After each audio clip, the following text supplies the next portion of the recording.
We descended into the dark, our lamp slicing trembling cones through the dust. The air hung thick and ancient, the scent of rust and long-dead things clinging to every breath. Below, the walls opened into a vast chamber, a temple, or what remained of one. It was built for worship, but not for the gods we know. The murals spoke of heaven and fire. Painted constellations shimmered faintly beneath the soot. There were winged shapes, metallic, sharp-edged, ascending into a once blue sky. Posters clung to the cracked stone, their words long erased, their colors turned to ash. They showed the gods in vessels of steel, riding flames into the void. I thought of the old tales, the myths of the ascendants, who defied the soil to reach the stars. Perhaps these were their relics. Perhaps these were their lies. Glass cases lined the inner corridors, filled with fragments that glowed faintly under our light. One piece looked like pale stone, but its texture was wrong. Smooth, weightless, almost unreal.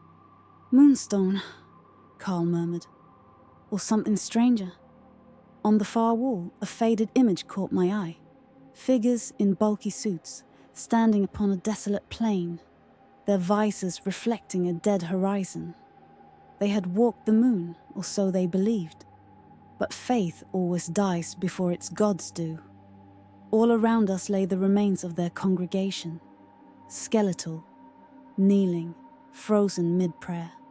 1,000 silent worshippers, untouched by mercy. Then, a flicker, metal catching light. A tiny shape darted across the wall, a spider of steel, its body pulsing with a cold blue glow. It moved with purpose, clicking softly as it vanished into the dark.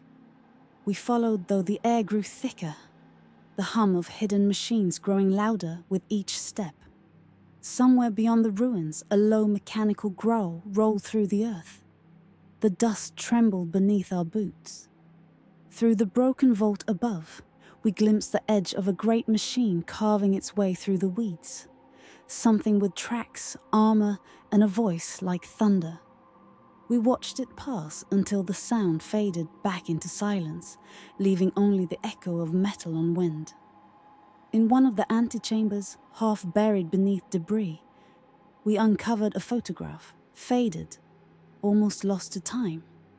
A view of the world from above, green continents, oceans blue as glass, clouds, pure and white.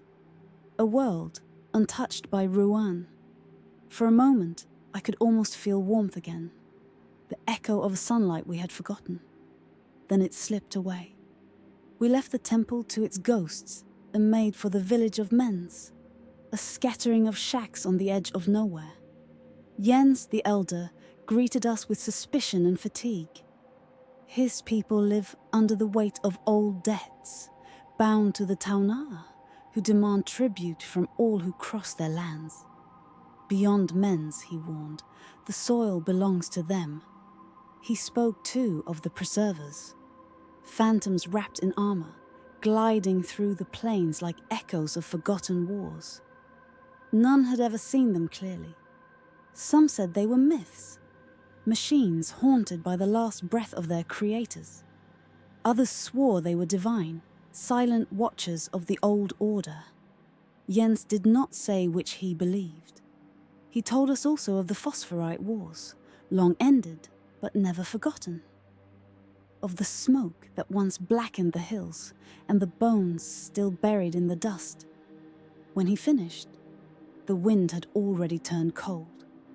We gathered our things and took to the road once more, heading north toward the Blackstone Keep. The name alone carried weight, an echo that settled deep in the bones. Jens said that within its walls, the truth might finally reveal itself. And so we went north, into the stormlight, where the wind carried the sound of engines through the dust.